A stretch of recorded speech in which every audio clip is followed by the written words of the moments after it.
And hearings to repeal the state's film production tax credit will begin tomorrow in the state capitol. The hearings had the small but vocal film community across the state in an uproar. ABC Alaska's Whitney L.B. Miller joins us with the latest. Whitney.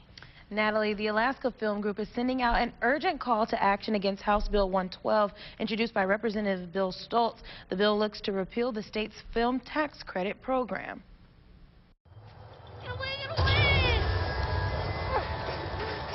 It may be glitz and glamour on the big screen.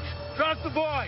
But behind it, you better believe there's a lot of blood, sweat, and tears. It was the reason I came home. It was much more enticing to come up and work in an industry where I already had an established network and knew a lot of the players. And now Hollywood had come to Alaska where it had not previously been. The tax incentive program has $300 million in operating costs and offers production companies up to 44% in transferable tax credits.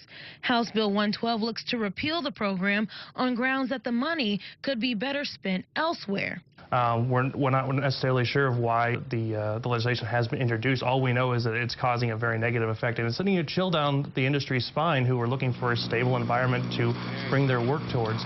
And as long as we keep having these arguments, we're going to stall an industry.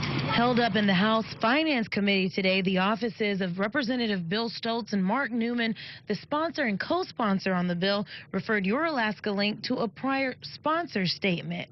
Stoltz says the state needs long-term jobs for Alaskans, and the incentive program doesn't provide that as written.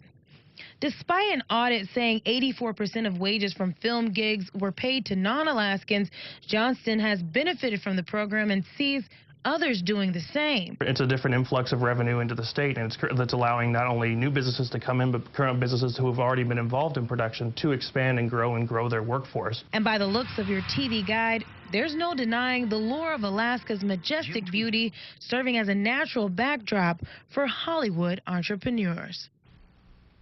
Now, a hearing on the bill is scheduled for tomorrow and Friday in the Labor and Commerce Committee. However, it's behind the Fairbanks LNG bill, so there's a slight chance that the film tax credit bill won't be heard tomorrow. Natalie. Thank you so much, Whitney. That's Whitney L.B. Miller reporting for us tonight.